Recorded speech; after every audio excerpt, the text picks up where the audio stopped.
वंदना वंदना वंदना माँ के चरण की वंदना माँ के चरण की वंदना माँ के चरण की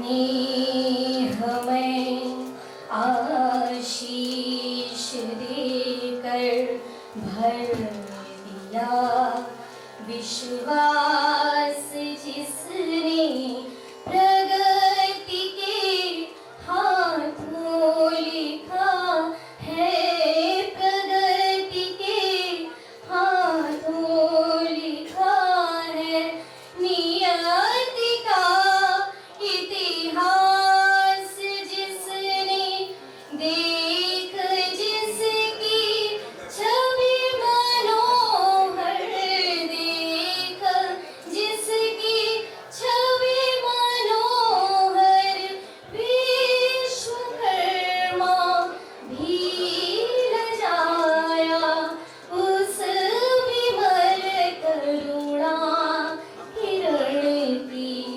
वंदना वंदना वंदना माँ के चरण की वंदना माँ के चरण की वंदना माँ के चरण की कल्पना में माँ तुम्ही हो अर्चना में माँ तुम्ही हो सिद्धि में भी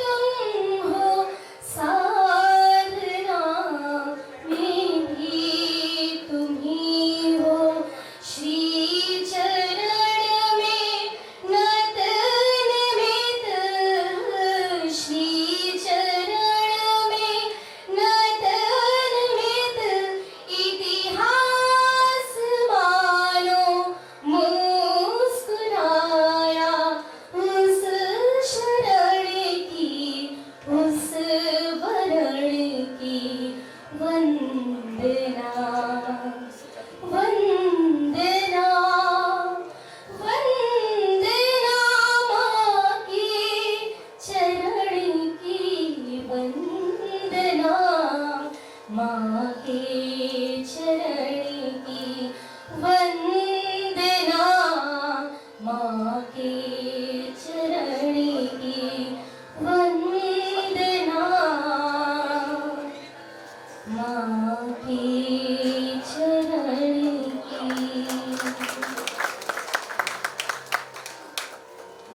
तब वंदना हे भरत भूपद वंदना कर कल सरित जल उज्ज्वला मलयज मरुत शीतल चला तरुबल सघन पद पग फला हे भरत भूषुचि श्यामला तब वंदना हे भरत भूपद वंदना ये श्वेत पुलकित चांदनी ये पुष्प तरु शोभागनी ये सौख्य मृदु भाषिणी ये हासना वरदायिनी उस भरत भू की वंदना हे मातृ भूपद वंदना शतकोटि कंठी शांत सुर विकराल चंडी रूप धर गरजे कबीर हुंकार कर लरजे कबीर कुमार कर उस भरत भू की वंदना हे वंदना हे वंदना द्विगुणित भुज असि धारिणी बल दुष्ट दल संहारिणी हे सर्व दुख भवतारिणी सबला सबल मंदाकिनी हरि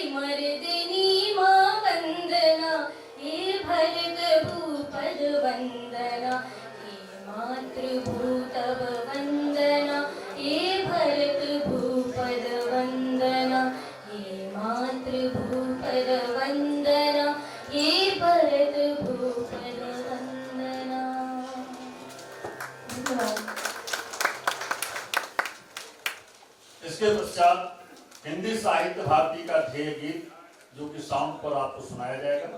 ऑन कर दीजिए।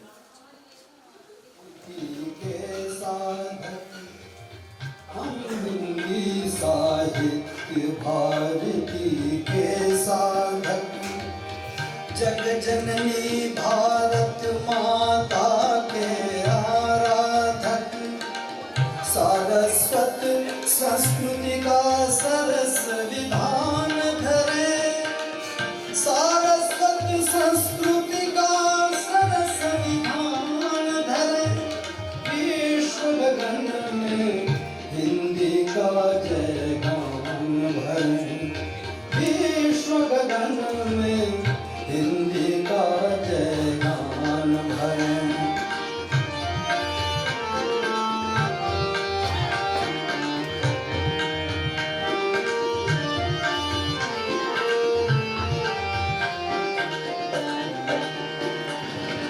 वैदिक सत्य सनातन अपनी परंपरा, अखिल विश्व परिवार पालिका वसुंधरा, विश्व बंधुता गुरुता के वाहक वंशज, सत्य सनातन से युक्त वाणी शुभम करा, नवयुग के भारत का नवनिर्माण। इसी उद्देश्य को लेकर हिंदी साहित्य भारती पूरे विश्व में काम कर रही है। क्रम है कि हम अपने अतिथियों का स्वागत करें। किसी ने लिखा कि वो जिनके घर मेहमानों का आना जाना होता है, वो जिनके घर मेहमानों का आना जाना होता है, उनको घर का हर कमरा हर रोज सजाना होता है, और जिस देहरी पर स्वागत बंधनवार न हो, उस चौखट के भीतर केवल तहखाना होता है। तो हमारे सभी अतिथियों का स्वागत हो। सबसे पहले मैं जो आज के कार्यक्रम के मुख्य अतिथि हैं और सम्माननीय कुलपति कृषि विश्वविद्यालय के आदरणीय डॉक्टर अशोक कुमार सिंह जी का स्वागत और अभिनंदन करने के लिए मैं झांसी महानगर हिंदी साहित्य परिषद के अध्यक्ष सबसे पहले आदरणीय शुक्ल जी स्वागत करेंगे, जो कि हिंदी साहित्य परिषद के केंद्रीय अध्यक्ष हैं, हिंदी साहित्य भारती परिषद बटा हुआ है। हम लोग विद्यार्थी परिषद के काम कर रहे हैं, ज्ञानशील लेखा परिषद भी विशेष था।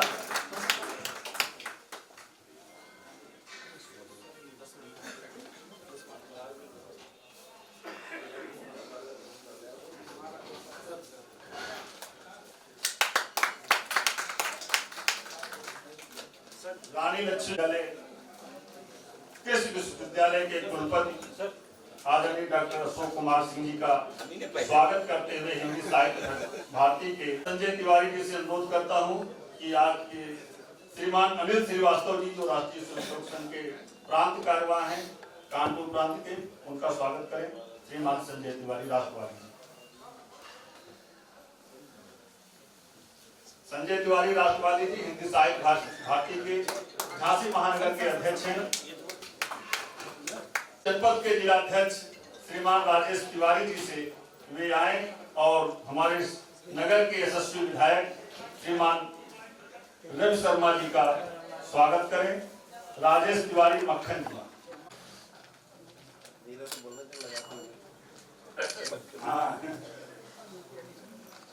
निशांत शुक्ला जी से, जो केंद्रीय मुख्यालय के प्रभारी हैं, वे आए और आदरणीय डॉक्टर मनोज पांडे जी का स्वागत करें। निशांत शुक्ला जी, और उनका स्वागत करते हुए निशांत शुक्ला जी, मैं आदरणीय अर्जुन सिंह चांद जी से अनुरोध करता हूँ कि आए। आप लोग तालियों के द्वारा जो है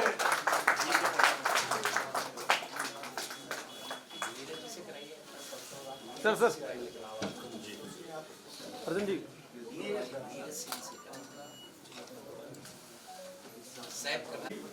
आचार्य देवेंद्र सर अंतरराष्ट्रीय उपाध्यक्ष हिंदी साहित्य भारती के और उत्तर प्रदेश के प्रभारी हैं। क्या एक बार दोनों हाथ ऊपर उठा के ताली बजा के स्वागत करेंगे। पुनीत श्रीवास्तव नहीं, मंच का क्रम है इसलिए स्वागत आवश्यक है। आदरणीय डॉक्टर राजीव शर्मा जी का स्वागत करते हुए पुनीत श्रीवास्तव जी, पुनीत सर,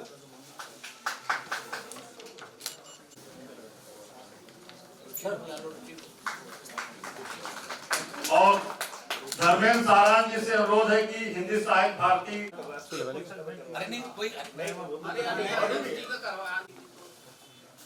आए और केंद्रीय अध्यक्ष श्रीमान रविंद्र शुक्ल जी का स्वागत करें।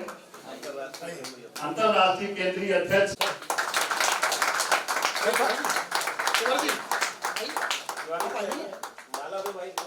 संयुक्त रूप से स्वागत करते हुए दोनों अध्यक्ष पास में आ जाए सर, पास में आ जाए। कौन कर सम्मेलन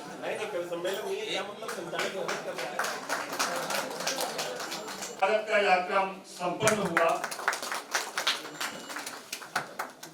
इस आगे बढ़ाते हुए हिंदी साहित्य भारती के जो संस्थापक हैं आदरणीय रविंद्र शुक्ल जी, भारती हरिश्चंद्र जी ने जो परंपरा शुरू की थी, उस परंपरा को आपने फिर से आगे बढ़ाया है। इसके लिए आप अभिनंदन करिए उनका।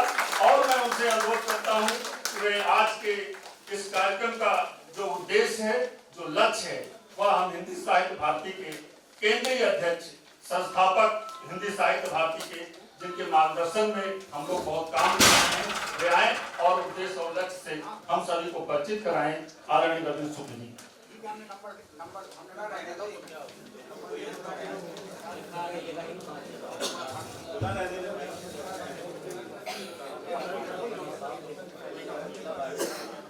बुंदेलखंड के बुद्धिजीवियों के 2 दिवसीय सम्मेलन में मंथन के कार्यक्रम में मुख्य अतिथि के रूप में, जहां बुद्धिजीवियों का कार्यक्रम है, वहां आवश्यक है कि कोई ऐसा व्यक्ति मुख्य अतिथि हो जिसे मार्गदर्शन करने की सक्षमता शास्त्र देते हो।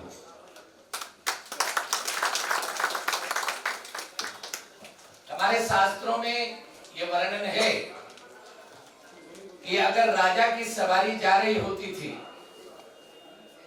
और उधर से कुलपति की अगर सवारी निकली, तो कुलपति की सवारी रुकेगी नहीं, राजा की सवारी को रुकना पड़ेगा।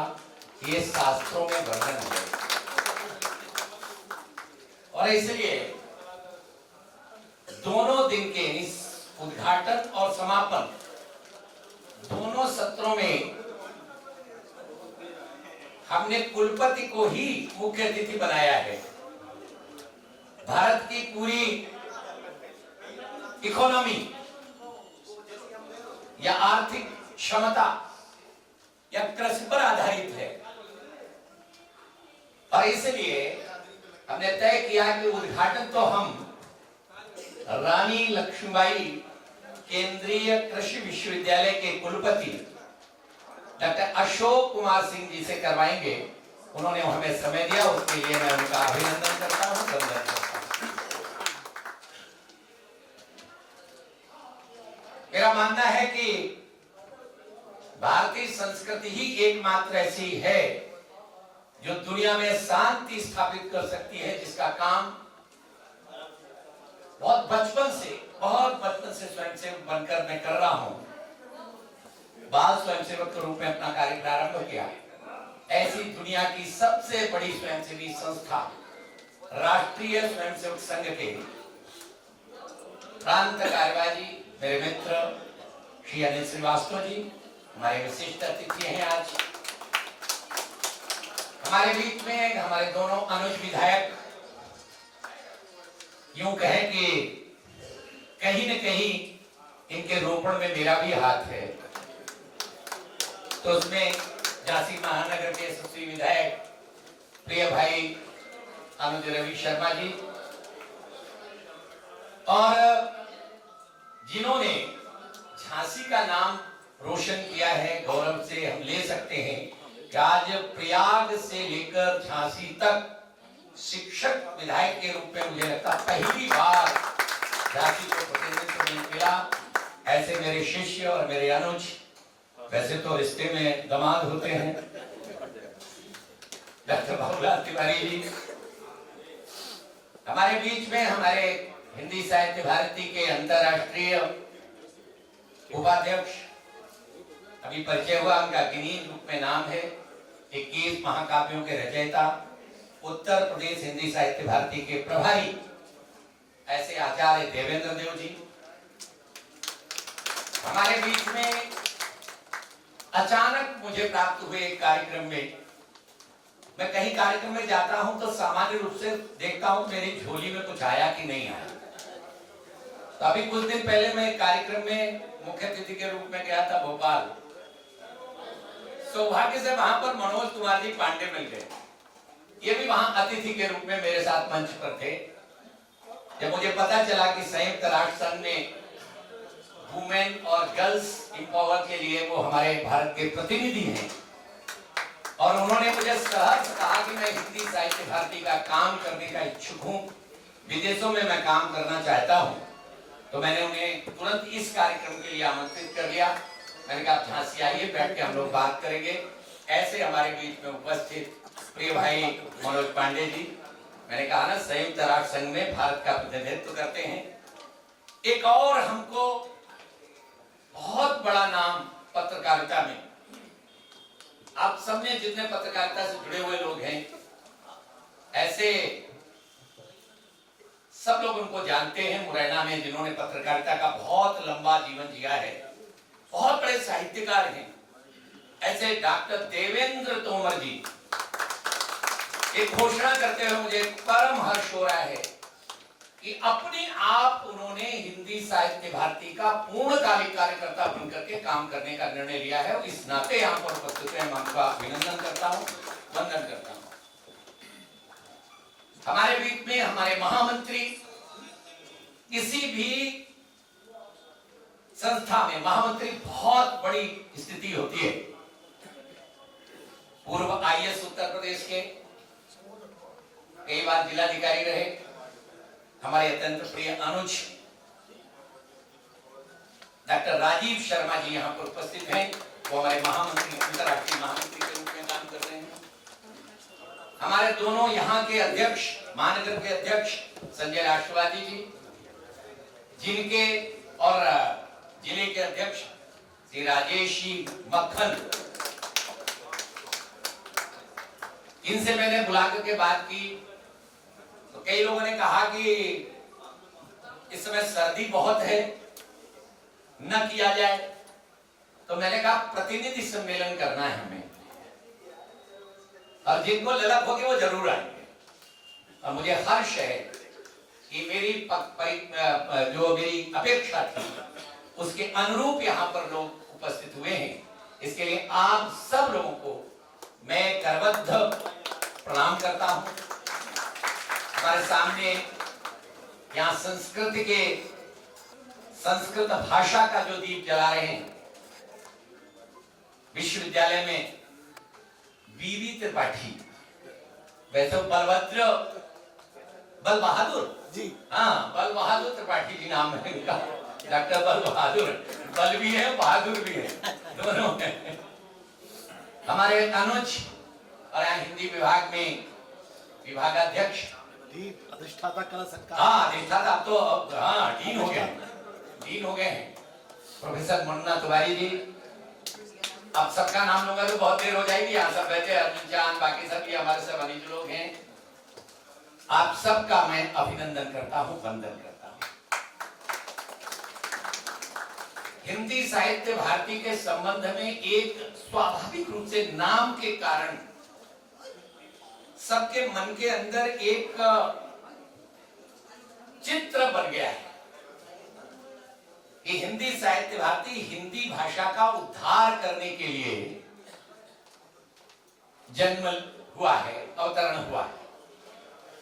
मैं इसको बार बार आपके सामने रख रहा हूं। हिंदी साहित्य भारती का जन्म या अवतरण मात्र हिंदी भाषा के उद्धार के लिए नहीं हुआ।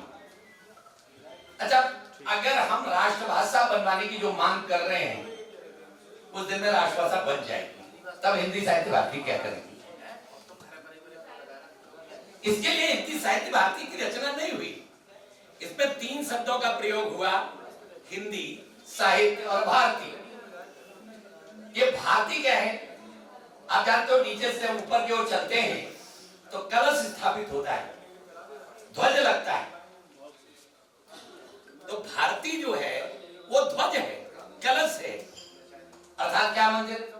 जो भारत की संस्कृति का मंदिर है उसमें कलश क्या है? भारती का चिंतन, भारती का दर्शन। ये भारती का दर्शन ही दुनिया को शांति के रास्ते पर ला सकता है। तृतीय विश्वयुद्ध की तैयारी हो रही, पूरा विश्व चल रहा है। एक ही संप्रदाय के लोग, एक ही संप्रदाय के लोग। इधर वार्तालाप बंद करवा दें।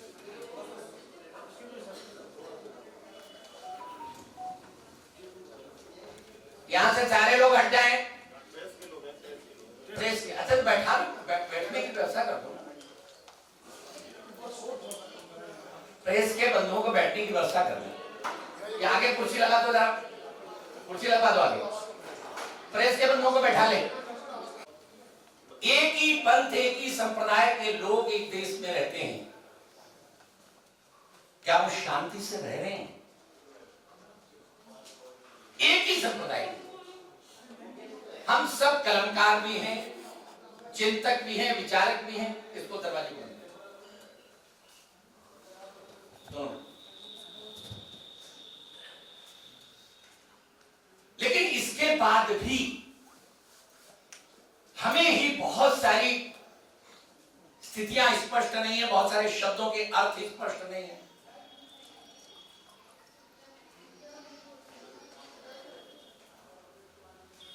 मैं आपसे पूछता हूं कि पंथ और धर्म, जब विचार करिए इसको, दोनों समानार्थी शब्दों में हम प्रयोग करते हैं कि नहीं करते?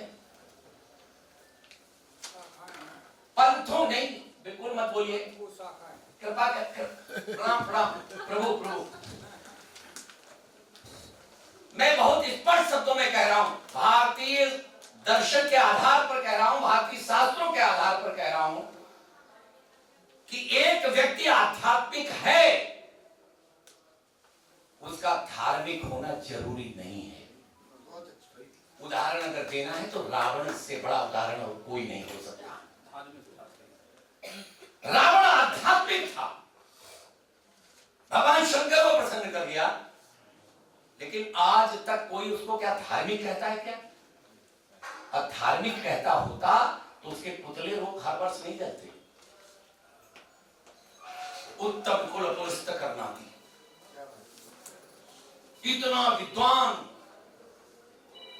उसको दशीष कह दिया गया, दशानन कह दिया गया, लेकिन इसके बाद भी उसको धार्मिक नहीं माना गया। अगर कोई आध्यात्मिक है तो आवश्यक नहीं धार्मिक हो, लेकिन अगर कोई धार्मिक है तो निश्चित रूप से आध्यात्मिक होगा, कोई भी इसमें कोई संदेह नहीं। धार्मिक का अर्थ ही है कि वो मानव है, और मानव अगर कोई बन गया तो भारत के दर्शन में उसी को सर्वश्रेष्ठ कहा गया। इसीलिए हमारे मनीषियों ने प्रारंभ से ही मनोरभव की कल्पना की। अभी कुछ दिन पहले सर्वोच्च न्यायालय ने हिंदू धर्म की परिभाषा करते हुए कहा कि एक आदर्श जीवन की आदर्श आचार संहिता का नाम हिंदू धर्म है। देखिए, पंथ में उपासना पद्धति का आग्रह होता है, बिना उस उपासना पद्धति के माने आप उस पंथ के नहीं हो सकते। ये पंथ है, ये संप्रदाय है, ये मजहब है, ये रिलीजन है, धर्म नहीं। एक निश्चित उपासना पद्धति का जहां पर पालन हो उसे हम पंथ कहेंगे, मजहब कहेंगे, संप्रदाय कहेंगे, रिलीजन कहेंगे, लेकिन धर्म नहीं कहेंगे। धर्म तो धार्यते इत्याहु धर्म है। बैठे बीबी त्रिपाठी जी, मैं अक्सर इन शब्दों पर चर्चा करता रहा हूं। ये शब्द विज्ञान के बड़े भाषाविद हैं, बहुत बड़े भाषाविद हैं, इसलिए जब कहीं दुनिया में मैं अटकता हूं तो इन्हीं को टेलीफोन लगाता हूं कि यहाँ पर ये चर्चा हो रही है, मैं बताओ क्या होगा। एक्सपर्ट के नाते इनकी राय लेता हूं। मैं अक्सर एक बात कहता हूं, जल्दी में ये खत्म करूंगा क्योंकि वैसे ही हम विलंब से चल रहे हैं।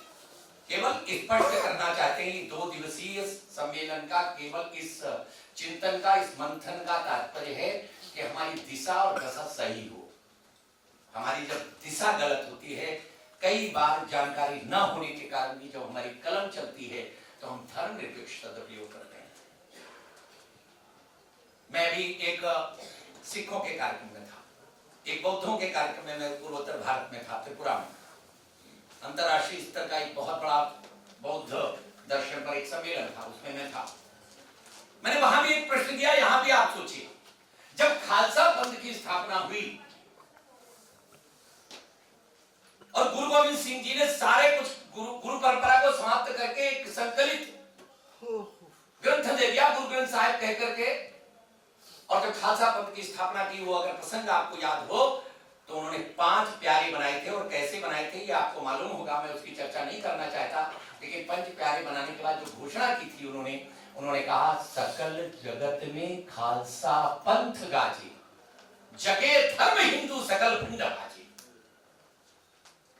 अभी मैं कुछ दिन पहले एक जगह था तो वहां कहा कि ये दूसरों के लिए सिखों ने बलिदान किया, तो मैंने उनसे कहा कि मूर्खता की पराकाष्ठा है। हिंदू धर्म में ही एक पंथ है जिसका नाम सिख है, हिंदू धर्म में ही एक पंथ है जिसका नाम बौद्ध है, हिंदू धर्म में एक पंथ है जिसका शैव, वैष्णव, शाक्त, लिंगायत, जैन। अब बताओ, उन्हें भी अलग कर दिया। अच्छा, इन सबको पंथों को हटा दो, इन सब मजहबों को हटा दो, ये सब विचारधाराओं को हटा दो, कहां है हिंदू धर्म? आप मैग्नीफाइंग ग्लास से देखोगे तो भी नहीं दिखाई देगा, कहीं बचेगा क्या? लेकिन लोग इस तरह की चर्चा करते हैं। धर्म तो भारत में पैदा हुआ, जो मैं जब पूर्वोत्तर भारत में था तो वहां मैंने कुलपति महोदय, कुलपति जी भी वहां उपस्थित थे, मैंने उन लोगों के सामने पूछा, तमाम बच्चे बैठे हुए थे, शोधार्थी थे, शिक्षक थे, मैंने उनसे कहा, मैंने कहा अच्छा ये बताओ इस्लाम की स्थापना कब हुई? उन्होंने कहा इतने वर्ष पहले। किसने की? फलाने ने की। मैंने कहा अच्छा बताओ पवित्र किताब? उन्होंने कहा पाक कुरान। मैंने कहा इनको ना माने कोई तो मुसलमान हो सकता है क्या? तो मुसलमान बच्चे ही बोले नहीं। मैंने कहा फिर बैठ जाओ। मैं ईसाई कितने? ईसाई खड़े हो गए।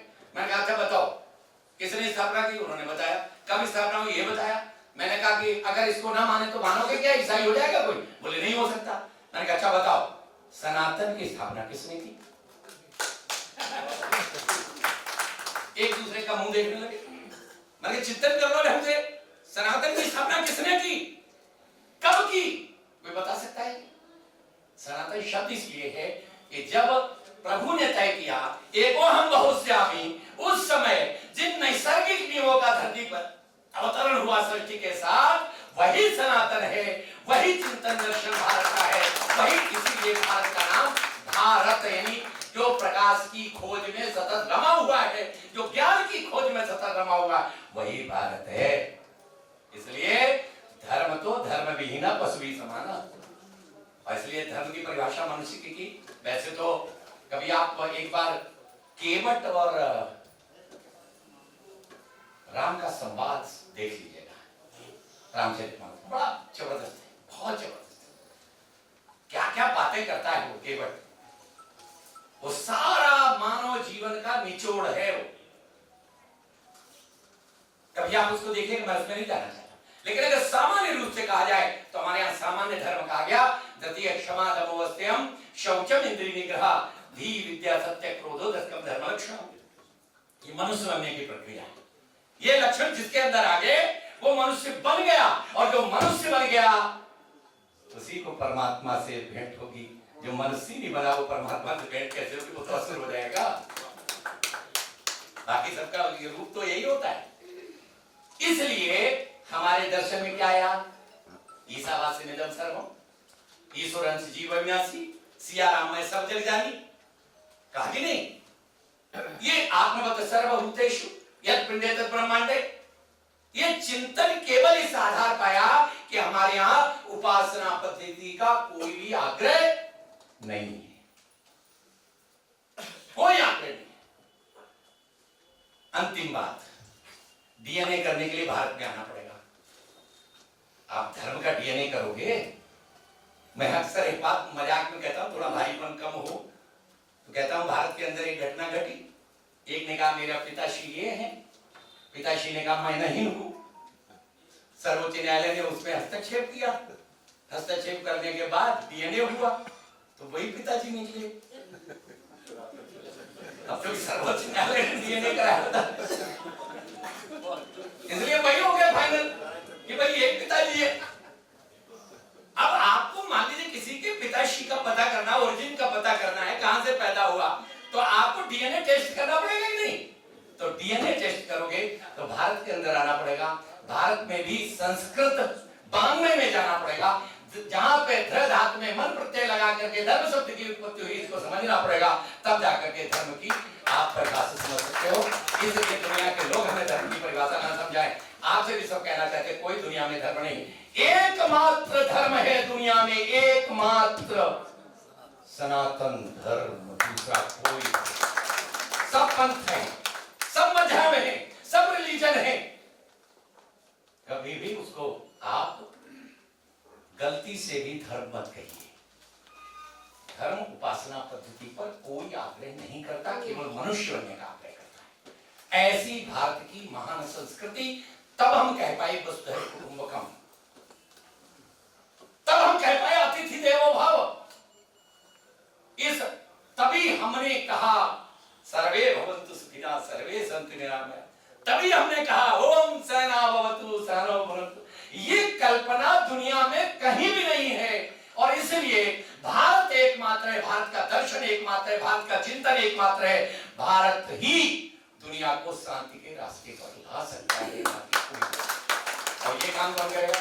जब तक भारतीय संस्कृति बताओगे नहीं, जब तक ये चिंतन जो मैंने आपको आपके सामने रखा है, आप स्वयं गलती करते हो, आप स्वयं उनको धर्म कह देते हो, आप स्वयं ये बात कर, कोई धर्म नहीं है दुनिया में। इसलिए धर्म की बात जब करना है तो भारत की धरती पर खड़े होकर भारत का व्यक्ति ही, स्वामी विवेकानंद जिनकी आज जयंती है, उनको प्रणाम करते हुए मैं कहना चाहता हूं कि उन्होंने जाकर के अमेरिका की छाती पर खड़े होकर के भारत की संस्कृति का झंडा गाड़ा।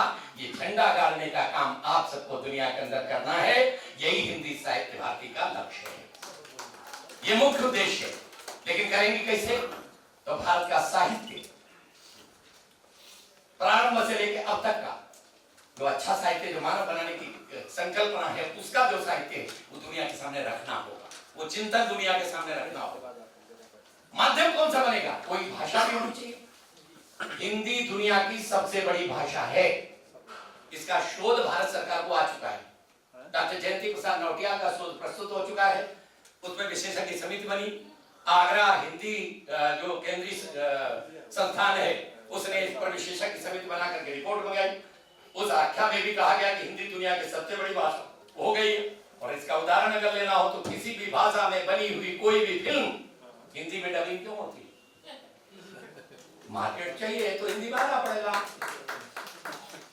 अब बदमाशी चाहे जितनी कर लो तुम, चाहे जितना हिंदी को पीछे फेंक लो, लेकिन हिंदी रुकने वाली नहीं। हिंदी अब दुनिया में सर्वाधिक समझी और बोली जाने वाली भाषा का नाम है। सारी बोलियां अलग कर दी इन्होंने, मौत से तुमने सारी बोलियां 100 से ऊपर बोलियों को इकट्ठा कर दिया और चीनी को सबसे बड़ी भाषा बना दिया, मंदारण। और हिंदी बेचारी टापती रह गई। गांधी चिल्लाते रहे, विनोबा भावे चिल्लाते रहे, आचार्य कृपलानी चिल्लाते रहे, लेकिन लॉर्ड मैकाले के मानस पुत्रों ने उसे नहीं माना। हम सब उठें और विश्व में हम खड़े होकर के हिंदी को वैश्विक भाषा, राष्ट्रभाषा तो बनेगी ही, दुनिया की कोई ताकत रोक नहीं सकती। और इसका अगर उदाहरण लेना हो, वही संयुक्त राष्ट्र संघ है जिसमें हिंदी में कोई भाषण नहीं दे सकता था। आज हिंदी के सारे सॉफ्टवेयर बन गए। हमारे नेता जाकर के हिंदी में भाषण देते, तुम्हें सुनना हो सुनो, नहीं सुनना हो मत सुनो। हमारे सारे नेता जाकर के उसी हिंदी में बोलते हैं, सुनना ही पड़ेगा, दूसरा कोई रास्ता नहीं। इसलिए हिंदी साहित्य भारती ने लक्ष्य लिया है कि भारतीय चिंतन दर्शन के आधार पर दुनिया में शांति स्थापित करने के लिए भारतीय संस्कृति की दुनिया में पूर्ण प्रतिष्ठा करनी है। माध्यम होगा भारतीय साहित्य और माध्यम होगा हिंदी। इन तीनों को मिलाकर के हिंदी साहित्य भारती की रचना हुई है। और ये मंथन के लिए ही हम यहाँ बैठे हैं। मंथन में विष भी निकलेगा, अमृत भी निकलेगा, विष असुरों को पिला देंगे। शंकर जी कोई मिल गए तो बात अलग है, लेकिन अमृत पीने के लिए तैयार हो, इसके लिए अपना मन तैयार करना पड़ेगा। बहुत बहुत धन्यवाद। बहुत बहुत धन्यवाद आदरणीय रवि शुक्ल जी।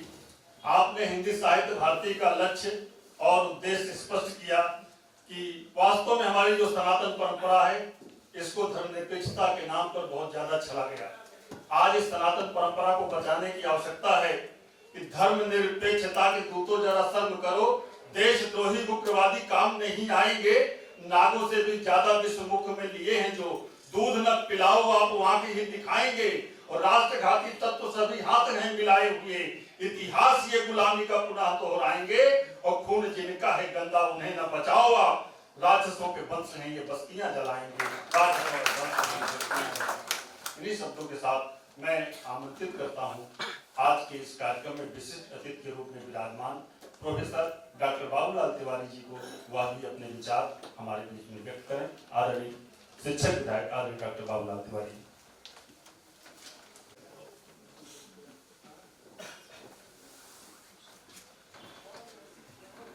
हिंदी साहित्य भारती द्वारा आयोजित बुद्धिजीवी संगोष्ठी के आज के मुख्य अतिथि हमारे विश्वविद्यालय कृषि विश्वविद्यालय राजेंद्र सिवाई कृषि विश्वविद्यालय के आदरणीय कुलपति जी, यहाँ उपस्थित हमारे राष्ट्रीय स्वयंसेवक संघ के आदरणीय अनिल श्रीवास्तव जी, हमारे अग्रज विधानसभा में तीसरी बार पहुंचने वाले और अधिष्ठाता का गौरवशाली पद ग्रहण करने वाले आदरणीय रवि शर्मा जी, हमारे अभी जिनके बारे में आप बता रहे थे आगे की पंक्ति में बैठे हुए जिन्होंने 21 महाकाव्यों की रचना की है, आचार्य देवेंद्र जी, और पीछे की पंक्ति में बैठे हुए जिनका परिचय आदरणीय ने कराया है। मैं इस अंतर्राष्ट्रीय हिंदी साहित्य भारती के केंद्रीय अध्यक्ष आदरणीय रमेश शुक्ला जी और यहाँ उपस्थित विद्वज्जन इतने लोगों को देख करके और सब विद्वानों को देख करके कुछ बात करने का साहस करना बहुत बड़ी बात है। और मैं कह सकता हूँ पुरातनता का यह निर्मोह सहन करती न प्रकृति फल एक, नित्य नूतनता का आनंद किए है परिवर्तन की देख। तो हो सकता है कोई जब कोई गैप होता है, रिक्ति होती है, तो प्रकृति उस रिक्ति को भरने का काम करती है। आदरणीय रविंद्र जी राजनीति में रहने के बाद राजनीति में रह सकते थे, एक अवसर भी आया था कि राजनीति करते, लेकिन पता नहीं प्रकृति ने उनको इस हिंदी साहित्य की सेवा के लिए कैसे मोड़ दिया, शायद वो खुद भी नहीं जानते होंगे, मैं तो नहीं जान पाया।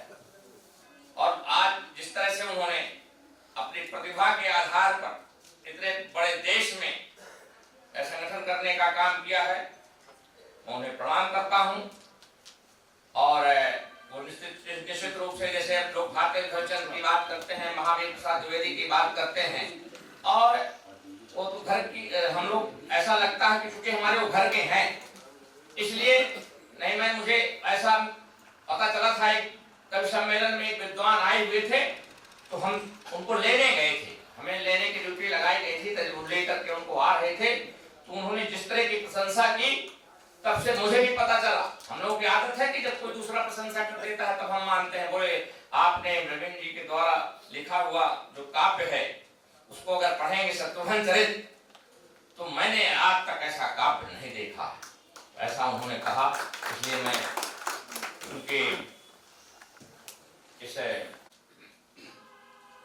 जो साहित्य की आज दिशा है पूरे देश में, मुझे लगता है चाहे अष्टादश पुराणेषु व्यासस्य वचनद्वयम्, मुझे तो लगता है चाहे महाभारत की बात हो, महाभारत हो पंचमय वेदः, या गीता की बात हो, रामचरितमानस की बात हो, साकेत की बात हो, वृंदावन लाल वर्मा के उपन्यास हो, तो सब इसी धरती से पैदा हुए हैं।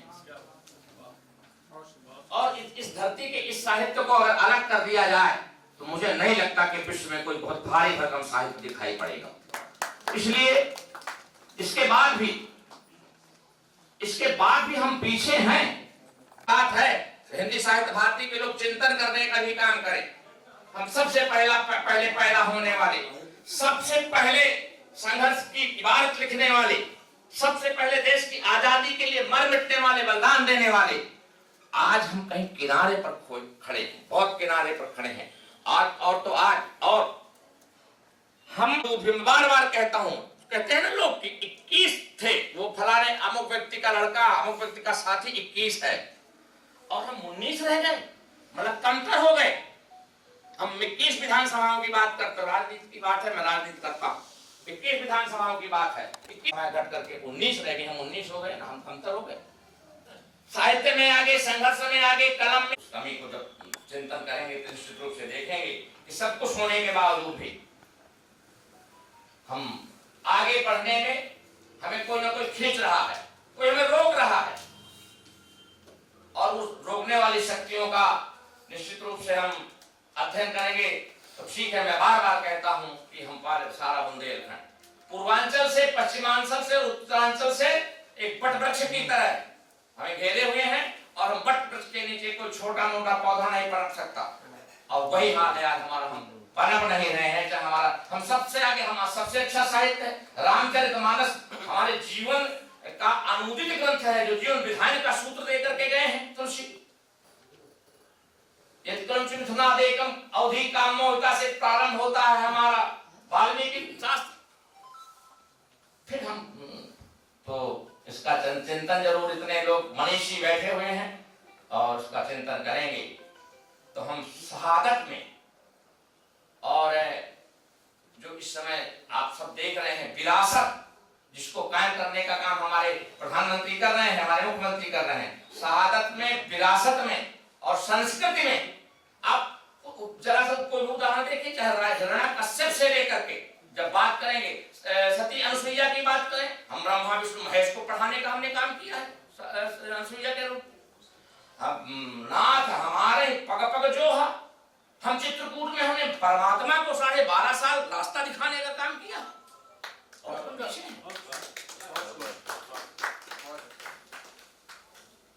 मैं निवेदन करूंगा, इतने बड़े विद्वान लोग बैठे हैं, हमको ज्यादा चिंतन करने का समय नहीं है, ज्यादा पुस्तकें पढ़ने का समय नहीं रह गया। नौकरी करते रहे हैं तो नौकरी करते रहे, ज्यादा पढ़ नहीं पाए।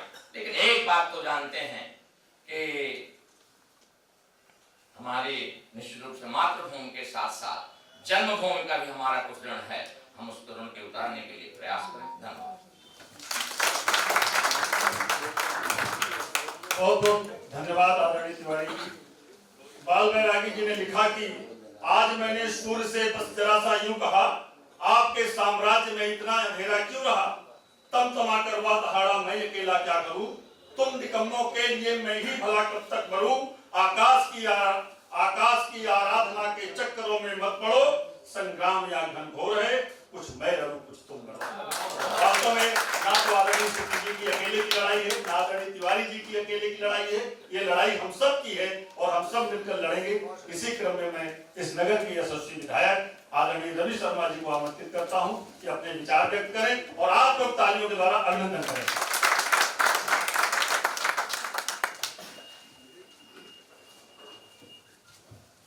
आज की इस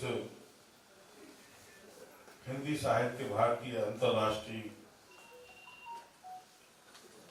के सम्मेलन में, गोष्ठी में, सभागार में विराजमान सभी ऐसे विद्वत जन जिन्होंने अपनी लेखनी के माध्यम से समाज को दिशा देने का काम किया। मंचासीन मुख्य अतिथि कृषि विश्वविद्यालय झांसी के कुलपति श्रीमान A.K. सिंह जी, जब इनको देखता हूं तो मुझे घटना याद आ जाती है। क्या हुआ कि हम भाई साहब, हमें चूंकि पेड़ पौधे लगाने का शौक है, तो हमको वानिकी के जो डायरेक्टर साहब थे उन्होंने कहा पूसा में जाना, तो वहां पर आम की विभिन्न किस्में आपको देखने को मिल जाएंगी, वहां से मिल भी जाएगा। तो हमने कहा था आप किसके पास जाएं? बोले वहां पर AK सिंह साहब आपको मिलेंगे। तो हम पूसा में प्रवेश किए, हमने पूछा AK सिंह साहब कहाँ बैठते हैं? तो उन्होंने हमको बता दिया कि आगे दफ्तर में ऐसे ऐसे जाओगे वहाँ ऊपर। हम साहब दफ्तर में पहुंचे, हमने कहा आप झांसी से आए और ऐसे ऐसे। बोले नहीं हम AK सिंह दूसरे हैं, एक AK सिंह और अंदर बैठे हुए।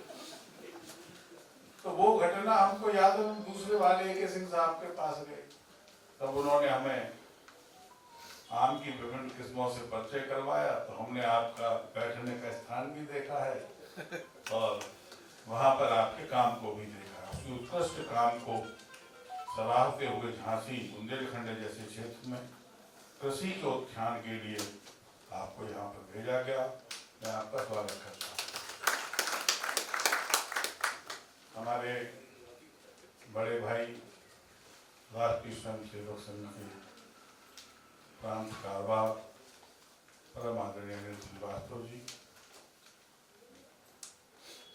बहुत ही विद्वान बड़े भाई डॉक्टर बाबूलाल तिवारी जी के साथ परम आदरणीय मंच, और आज जिनके आग्रह पर हम सब लोग यहाँ पर पधारे, राष्ट्रीय अध्यक्ष बड़े भाई ओजस्वी वक्ता, चिंतक, विचारक, कई महाकाव्यों के रचयिता और मेरे जैसे छोटे कार्यकर्ताओं के मार्गदर्शक परम पूज्य आदरणीय रविंद्र शुक्ल जी, बड़ा गंभीर विषय उन्होंने अभी दिया सनातन धर्म के ऊपर। जो हमारी सोचने की दिशा ठीक होती है तो निश्चित रूप से लेखनी की दिशा भी ठीक चलने लगती है। कहने को तो भारत ऋषि मुनियों का देश है, ऋषि मुनियों की परंपरा, उन्हीं के ध्वजवाहक हम सारे लोग हैं। हमारे ऋषि मुनियों ने हमको वेद, पुराण, उपनिषद, बहुत सारे ऐसे सदग्रंथ दिए जिनके माध्यम से मानव व मानवता का कल्याण संभव है। लेकिन कहीं ना कहीं हम लोगों ने उन्हें विस्मृत किया। का काल रहा हो, चाहे अंग्रेजों का काल रहा हो, भटक सी गई और दिशा भटकने के कारण से वो चाटुकार, वो भाण जिन्होंने गुलामी वाले लेख लिखने शुरू कर दिए। लेकिन आज कालखंड की आवश्यकता है, आज अंतरराष्ट्रीय स्तर पर आवश्यकता इस बात की हम अपने ऋषि मुनियों से प्रेरणा लेकर के वो साहित्य जो अनछुआ है, वो साहित्य जिस पर चर्चा बंद हो गई, उस पर हम लोग एक बार फिर से पुनर्जीवित करते हुए जो सरकार की भी भारत की मंशा है। आदरणीय मोदी जी कहते हैं हम सत्य को अब सामने लेकर के आने वाले हैं। सत्य सनातन धर्म की वो विधाएं, वो धारा, वो ऋषि मुनियों द्वारा शोध, जल हो, थल हो, नभ हो, सब पर कुछ ना कुछ विस्तृत रूप से लिखा हुआ है।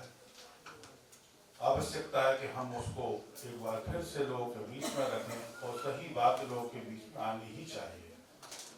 हमारे ऐसे महापुरुष जिन्होंने राष्ट्र को बहुत कुछ दिया, जिनके कारण से आज हम यहाँ पर आजादी की सांस ले रहे हैं, उनके बारे में भी जब किसी ने लिखा कि वो दस्यु थे, डाकू थे, तो निश्चित रूप से वो जो साहित्य था वो भारत को बदनाम करने वाला, लॉर्ड मैकाले की संस्कृति वाला साहित्य रहा होगा। लेकिन आज देश की सरकार ने जहाँ एक और अपनी शिक्षा नीति में बदलाव करते हुए हम वास्तविकता से लोगों को परिचित करवाएंगे, वहीं दूसरी ओर हम सबकी भी बड़ी जिम्मेवारी, क्योंकि आपके पास बड़ी ताकत है, आप ही समाज की दिशा को बदलने की सामर्थ्य रखते हैं।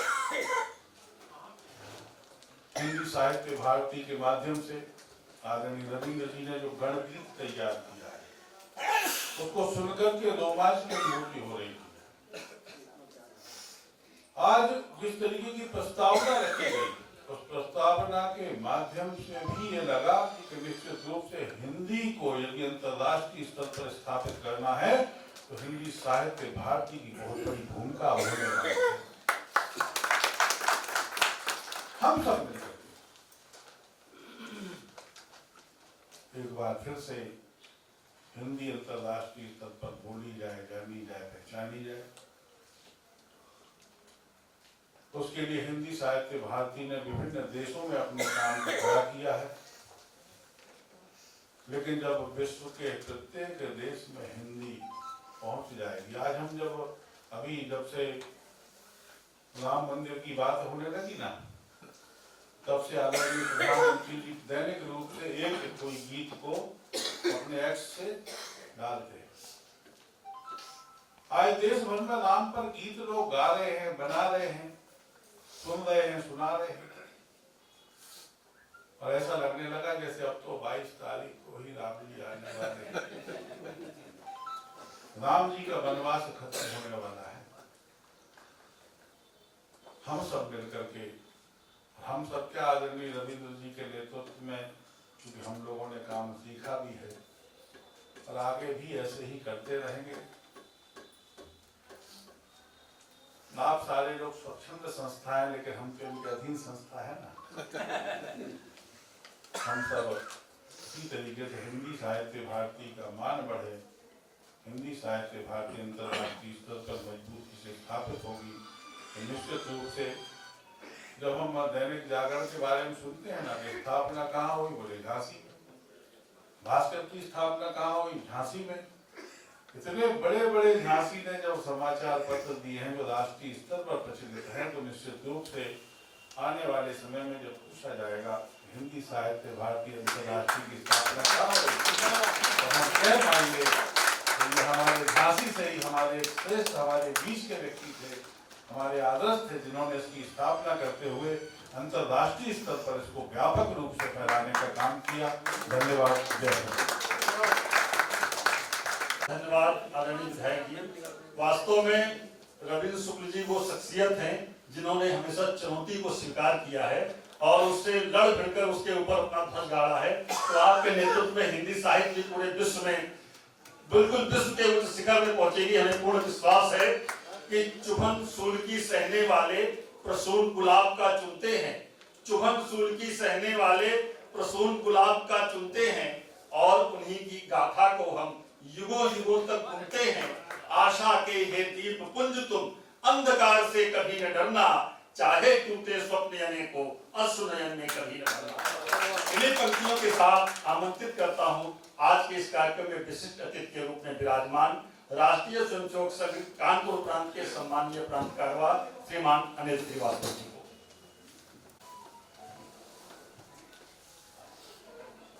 आज के इस कार्यक्रम के मुख्य अतिथि आदरणीय डॉक्टर अशोक कुमार सिंह जी, हिंदी साहित्य भारती के केंद्रीय अध्यक्ष डॉक्टर रविंद्र शुक्ल जी,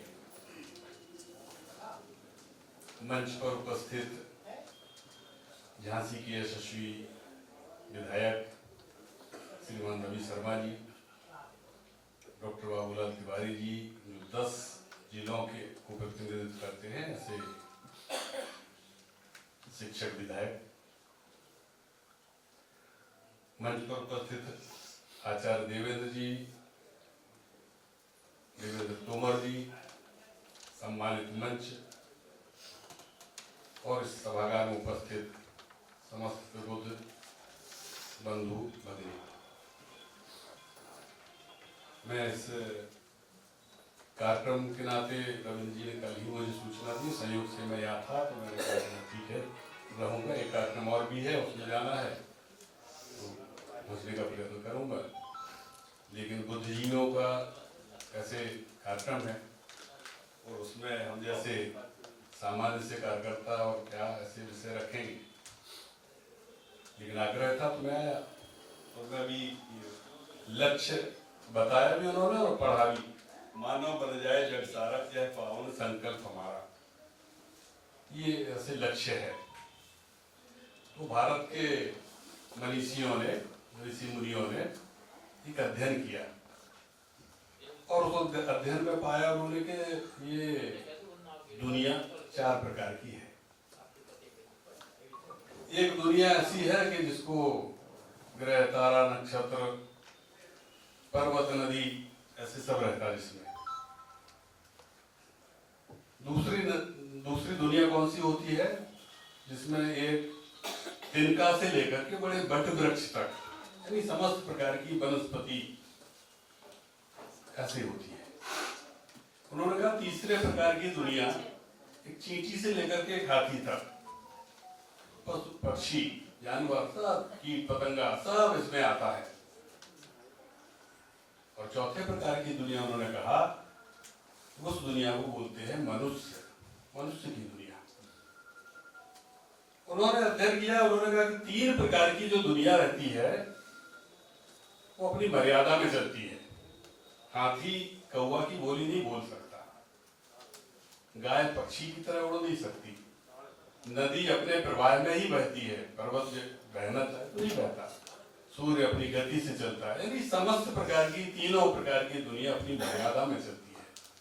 लेकिन जो चौथे प्रकार की दुनिया है, उन्होंने कहा ये यदि मर्यादा तोड़ती है तो दानव बनती है, दैत्य बनती है, और अगर मर्यादा में चलती है तो देवत्व को प्राप्त करती है, रामत्व को प्राप्त करती है। ये उन्होंने अध्ययन में पाया। अब ये जो मानव बनने की प्रक्रिया है, मानव हो गया वो केवल 2 हाथ पैर ऐसे दिखने वाला पुतला बन गया, वो मानव है, मनुष्य है नहीं कहते ना।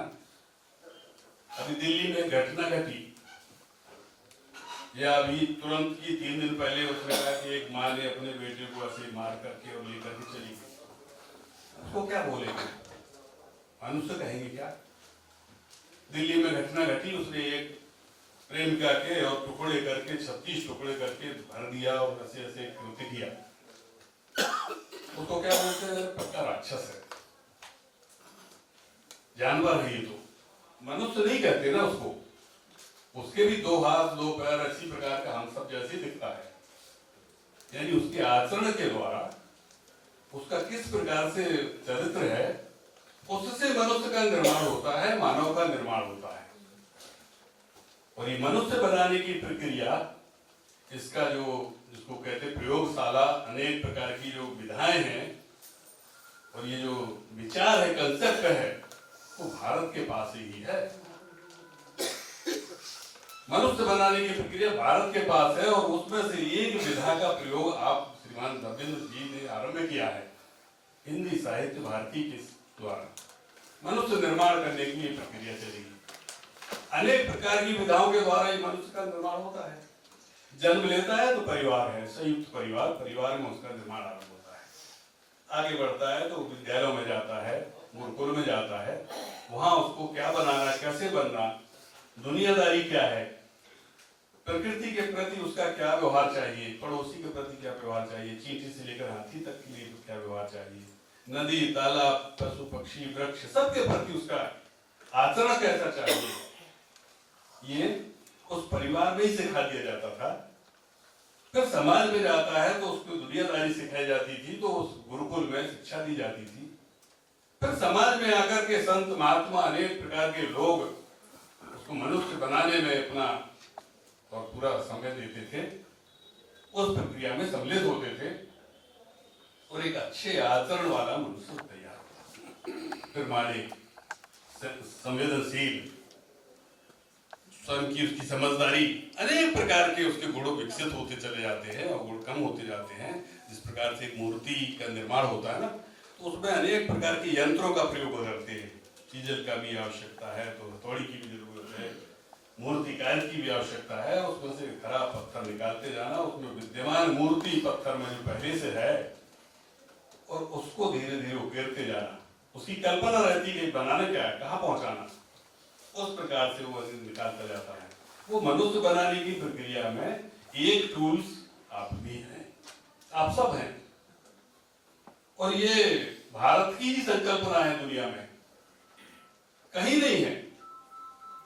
एक लंबे कालखंड में इतनी लंबी प्रकार अनेक प्रकार की संस्कृतियां आती चली गई। कुछ अपना राज्य करने के लिए आई, कुछ लूटने के लिए आई, कुछ अपनी संस्कृति स्थापित करने के लिए आई। अनेक प्रकार की संस्कृति आई, हजारों वर्ष का कालखंड,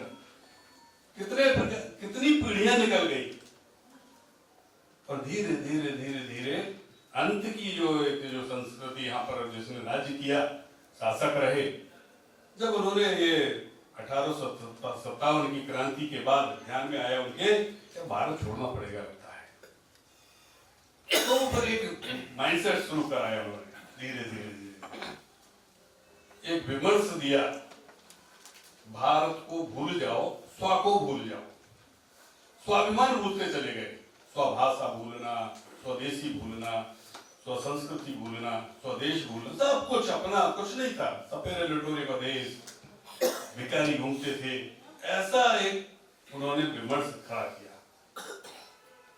और धीरे धीरे ऐसे नैरेटिव के साथ 1900 तक आते आते धीरे धीरे ये भूलते चले गए।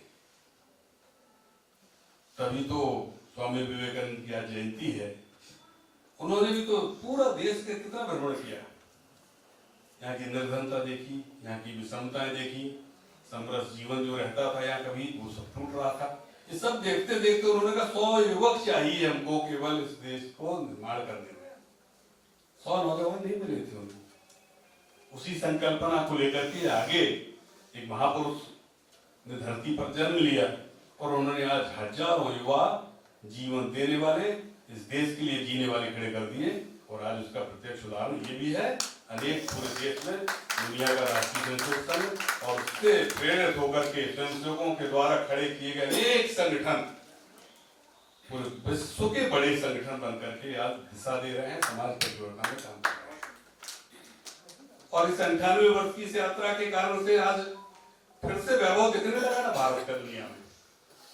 आज छोटी छोटी बातों के लिए भारत की ओर लोग देखने लगे कि भारत किस तरह जा रहा, ये जो शक्ति थी, यहाँ की ताकत जिसको कहते हैं संख्या, जनसंख्या, एक यहाँ के लिए लोगों के लिए कलंक बनने लगा था, उसी को शक्ति के रूप में उभार करके दुनिया के सामने प्रस्तुत किया कि हमारी शक्ति है।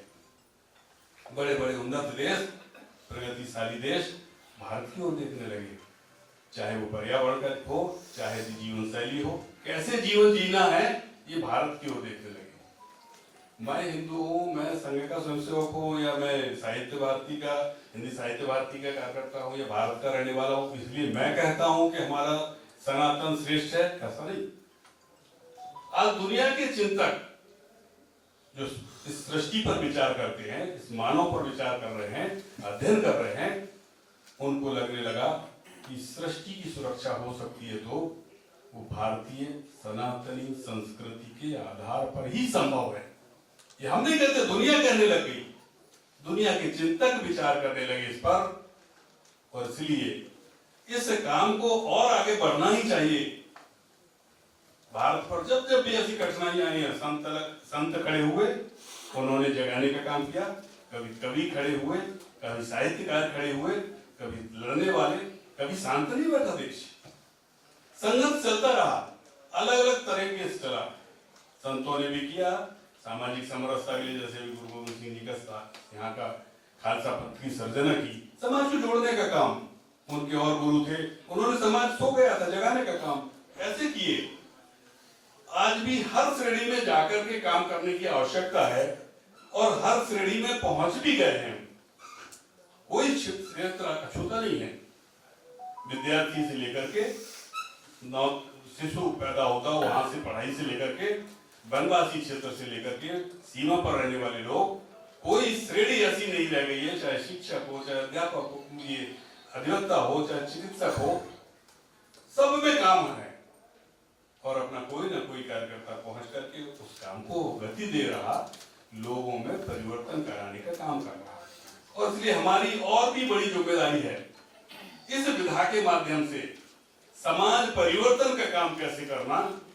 इस भारत माता को, जो कभी स्वामी विवेकानंद ने स्वप्न देखा था कि मेरी मां भारती उस स्वर्ण सिंहासन पर आरूढ़ हो रही है और दुनिया का मार्गदर्शन करने के लिए अग्रसर हो रही है, वो उस भारती पर कलश चढ़ाने का काम, उस भारत माता के मंदिर पर कलश चढ़ाने का काम लोग कर रहे हैं। और आज ये समय आ गया, कुछ चुनौतियां हैं, उन चुनौतियों को ध्यान में रख करके अपने स्व को फिर से जगाना पड़ेगा। इन जो कुछ इस्लामी चुनौतियां हैं, अभी इस समय धर्म अधर्म के विषय है, सामने दिख रहा, इन सब को ध्यान में रख करके इन चुनौतियों को, अभी जैसा हम सोचते हैं वैसा समाज सोचने लगा, जैसा हम बोलते हैं अभी वैसा बोलने में थोड़ा सा समय है, जैसा हम करते हैं वैसा करने में थोड़ा सा समय है। इसलिए अभी 15-20 वर्ष और अभी संघर्ष का है। इस भारत माता को उस सिंहासन पर बैठना ही है, ये नियति है। ये राम केवल अलमारी और मंदिर तक सीमित नहीं चाहिए, तो रामत्व जगाना है। आज विषय भी वही है, स्वयं के अंदर राम जगाना पड़ेगा। और इसीलिए आह्वान भी है 22 को अयोध्या नहीं, अपने अंदर का राम जगाइए। अपने घर में राम आ रहे हैं, अपने गांव में राम आ रहे हैं, यानी राम का जीवन कैसा, राम का चरित्र कैसा, इसको धारण करके इस समाज परिवर्तन में अहम भूमिका करते हुए हम इस भारत माता को उस गौरव पर पहुंचाएंगे। आप सब यशस्वी हो, ये संगठन आगे बढ़ करके समाज में इस तरीके के काम करे, ऐसी मेरी बहुत बहुत शुभकामनाएं। धन्यवाद। बहुत धन्यवाद आदरणीय अनिल जी। स्वामी नारायण पांडे ने 3 पंक्तियों का उपन्यास लिखा कि एक विधवा माँ थी, उसके 2 बेटे थे। बड़ा बेटा ऊपर वाले माले पर रहता था, छोटा बेटा नीचे वाले माले पर रहता था। वह विधवा माँ 15 दिन बड़े बेटे के यहाँ भोजन करती थी, वह विधवा माँ 15 दिन छोटे बेटे के यहाँ भोजन करती थी। और वर्ष के जो महीने 31 दिन के होते थे, वह 1 दिन का उपवास रखती थी। क्योंकि जब 2 जवान बेटे एक बूढ़ी विधवा माँ को भोजन कराने में असमर्थ हो जाते हैं, तो वहां से साहित्य शुरू होता है, वहां से कविता शुरू होती है, वहां से आदरणीय रवि शुक्ल जैसे लोग शुरू होते हैं, वहां से हिंदी साहित्य भारती की शुरुआत होती है। मैं अनुरोध करता हूं आज के जो कार्यक्रम के सम्माननीय मुख्य अतिथि है आदरणीय डॉक्टर अशोक कुमार सिंह जी से, जो कृषि विश्वविद्यालय के सम्माननीय कुलपति हैं, आए और आज हमारा मार्गदर्शन करें। आदरणीय सिंह साहब। हिंदी साहित्य भारती अंतर्राष्ट्रीय के 2 दिवसीय कार्यक्रम में हमारे मध्य में विराजमान आदरणीय अनिल श्रीवास्तव जी, प्रांत कारवार, माननीय विधायकगण आदरणीय रवि शर्मा जी, आदरणीय बाबूलाल तिवारी जी कार्यक्रम की अध्यक्षता कर रहे, और हिंदी साहित्य भारती अंतर्राष्ट्रीय के अध्यक्ष परम आदरणीय रवि शुक्ला जी, मंच पर आसीन अन्य विद्वत अतिथिगण और सभा कक्ष में भी तमाम जो विद्वान हैं, उन सबका मैं अपने तरफ से और रानी लक्ष्मीबाई केंद्रीय कृषि विश्वविद्यालय की तरफ से हृदय से अभिनंदन करता हूँ। आज इस गोष्ठी में बुलाकर मुझे जो सम्मान दिया है, उसके लिए आदरणीय रवि शुक्ला जी को बहुत बहुत आभार व्यक्त करता हूँ। और तमाम तरीके से आपने बताने का प्रयास किया कि सर्वश्रेष्ठ व्यक्ति को आपने इसमें मुख्य अतिथि के रूप में बुलाया है, लेकिन मैं अभी तमाम वक्ताओं को सुना और मुझे यह पूरी तरह से आभास हुआ कि सबने इतनी गूढ़ बातें बताई हैं समाज के लिए, अपने देश के लिए, अपनी संस्कृति के लिए। शायद मैं उतनी गूढ़ता से उन बातों को शायद कभी ऐसा अवसर नहीं लगा कि उसकी परिचर्चा में इतना गूढ़ रूप से मैं शामिल हूँ और आपके समक्ष रखूँ। आज बड़ा संयोग का दिवस है कि विवेकानंद जी का जन्मदिन भी है, और जो थोड़ा बहुत ज्ञान है उसके आधार पर मैं कह सकता हूँ कि हाल के वर्षों में हिंदू धर्म को आगे बढ़ाने के लिए विवेकानंद जी ने जो योगदान किया, वो हाल के वर्षों में बहुत लोगों से देखने को नहीं मिलता, और शायद उसी से राष्ट्र धर्म को भी एक तरह से उन्होंने चिन्हित करने का प्रयास किया। अंतर्राष्ट्रीय मंच पर ये भी बताने का प्रयास किया कि हिंदू धर्म वह धर्म है जो कि किसी अन्य धर्म को भी अपने से कम नहीं मानता और दूसरे धर्म को भी अपने से बड़ा नहीं मानता। और इस बृहद रूपरेखा के साथ उन्होंने जब पूरे विश्व के पटल पर इस बात को रखी, तो देश की संस्कृति समझने में, सनातन धर्म समझने में जो लोगों के दूसरे विचार थे, उसको पूरे अंतर्राष्ट्रीय स्तर पर उन्होंने परिवर्तित करने का प्रयास किया। युवाओं को भी वो दिशा देने का उन्होंने प्रयास किया कि सनातन धर्म क्या है, कैसा व्यक्ति का आचरण होना चाहिए, और ये जो युवा है या जो नागरिक है इस देश का, उससे किस तरह से व्यवहार करना चाहिए। कुछ बातें उन्होंने जरूर कही जिसको हमें सदैव अपने व्यवहार में और अपने संकल्प में शामिल करना चाहिए।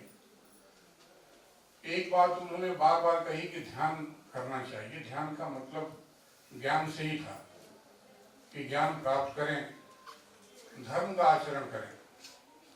और धर्म का आचरण वही है कि जो आदर्श की जो चर्चा हो रही है, या जो भगवान राम की हम बात जब भी करते हैं तो जितने भी उनके गुण हैं और जितने हम जानते हैं, सबको आदर्श की श्रेणी में हम सभी मानते हैं। तो उस धर्म की भी बात उन्होंने की और शक्ति की भी बात उन्होंने की कि जो शारीरिक शक्ति है, जो मानसिक शक्ति है, उसको भी प्राप्त करना एक मनुष्य का कर्तव्य है।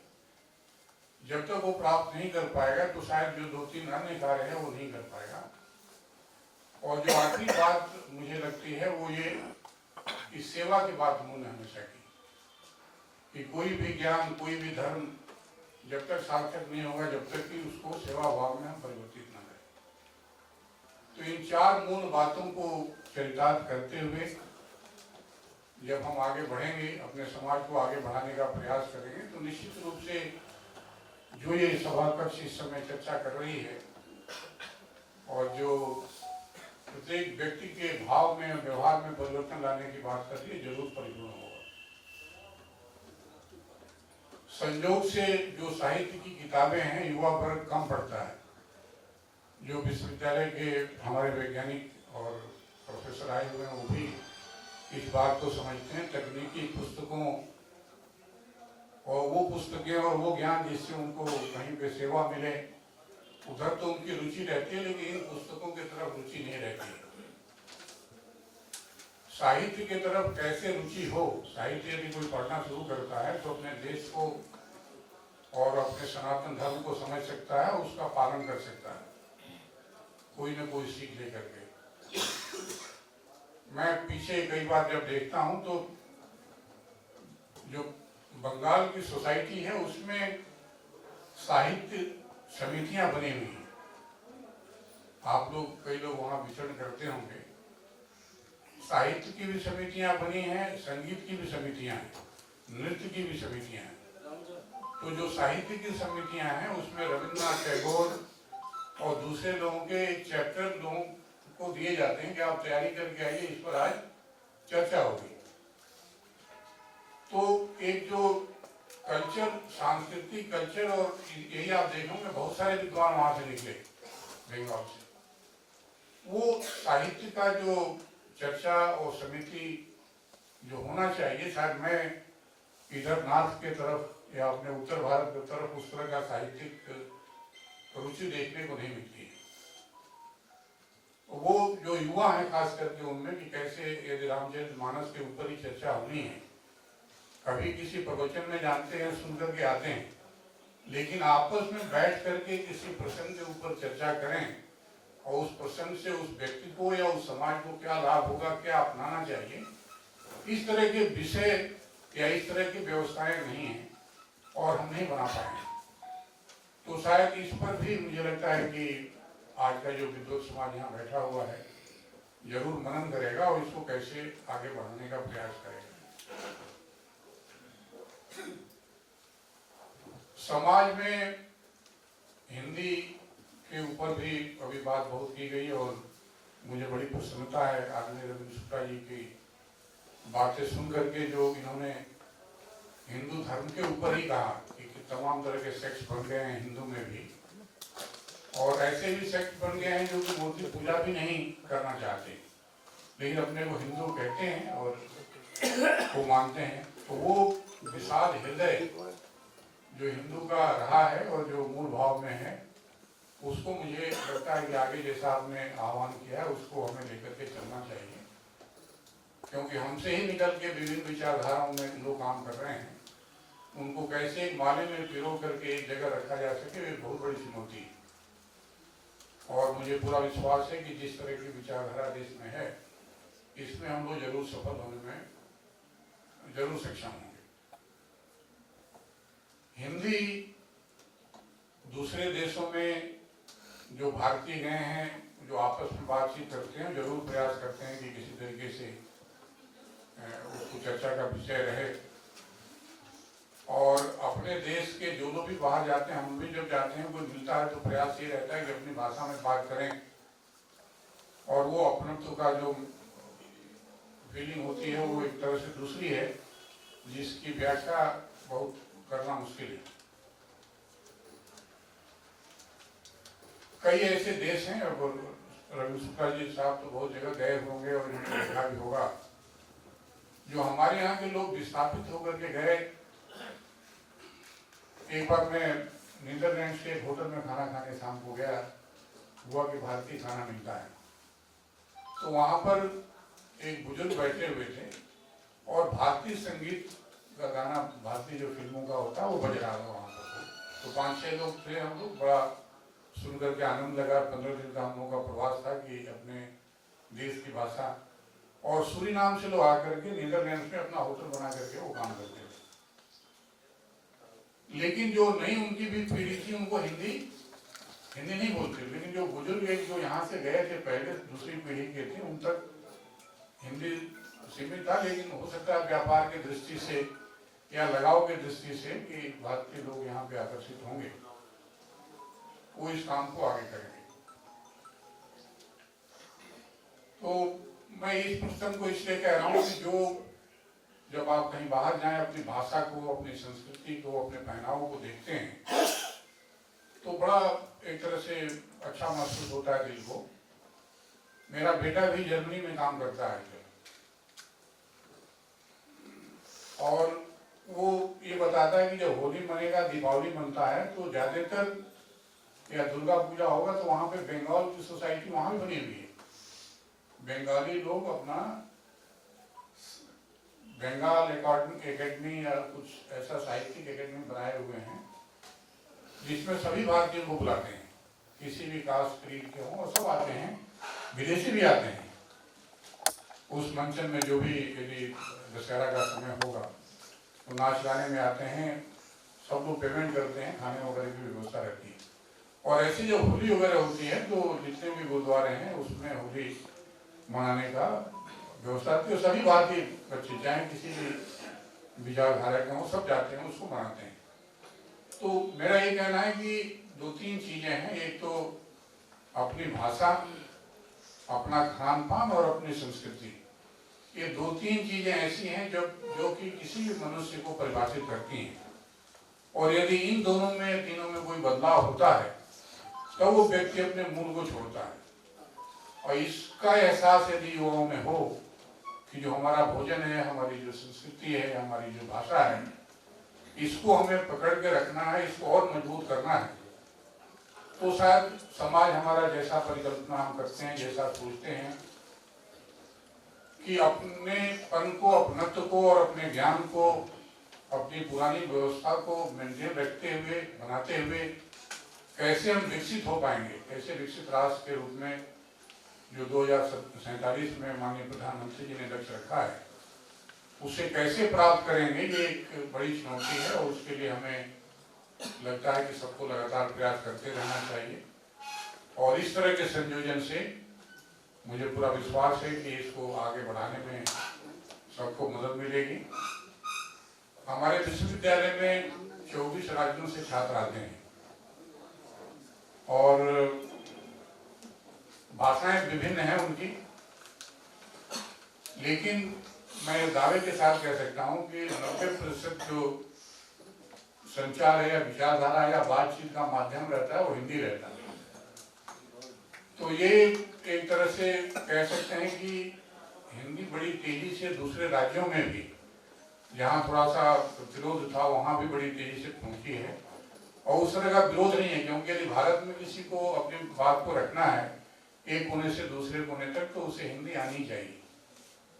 और ये स्वाभिमान के भाव युवकों में बढ़ाने के लिए, समझने के लिए और समझाने के लिए हमें सदैव इस तरह की जो विचारधारा है, जो हिंदी साहित्य भारती की जो विचारधारा है और जो आदरणीय रविंद्र शुक्ला जी की एक परिकल्पना है, सोच है, इसको हमें आगे बढ़ाने की जरूरत है। मैं अपने तरफ से अंत में आदरणीय रविंद्र शुक्ला जी को बहुत बहुत आभार व्यक्त करता हूँ मुझे ये अवसर देने के लिए और आप सभी विद्वज्जनों से यहाँ पे मिलने के लिए बहुत बहुत आभार, धन्यवाद। बहुत बहुत धन्यवाद आदरणीय कुलपति जी। चाहे आज आदरणीय कुलपति जी का उद्बोधन हम लोगों ने सुना, आपकी आदरणीय रविंद्र शुक्ल जी की, हम सभी साहित्यकारों से एक अपेक्षा है कि संस्कृति और संस्कार का दीप जलाने को, संस्कृति और संस्कार का दीप जलाने को, कलुषित रेखाएं जो माथे पर उन्हें मिटाने को, हम सब बने सारथी नया सवेरा लाने को, पूरी दुनिया में हिंदी का ध्वज लहराने को। और मैं हिंदी साहित्य भारती के जिलाध्यक्ष आदरणीय राजेश तिवारी मक्खन जी को आमंत्रित नहीं तो बता गए थे ना,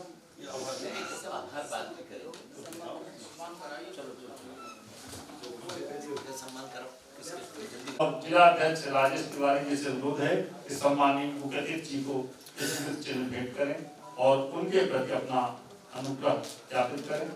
श्रीमान संजय तिवारी राष्ट्रवादी जी और राजेश तिवारी मक्खन जी, क्योंकि आज माननीय कुलपति जी का जो हम सब के बीच जो उद्बोधन था वह बहुत ही प्रेरणास्पद था और उन्होंने हमारे सामने एक विषय भी रखा कि हमें किस दिशा में काम करना है, हमारी लेखनी कैसी चलनी चाहिए, हमें समाज को, राष्ट्र को, देश को कैसा साहित्य देना है।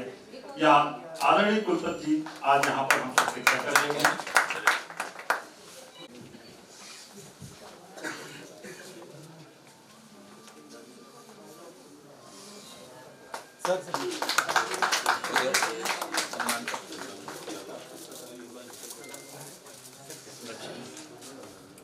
रवि नायक जी और राहुल शर्मा जी से अनुरोध है आए और आदरणीय नगर विधायक जी का कोई स्मृति चिन्ह भेंट करें।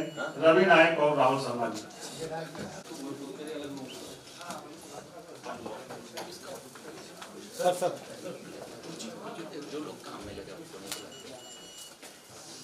केंद्रीय कार्यालय से प्रभारी उचित अधिकारी और डॉक्टर सुमन जी से अनुरोध है वो आए और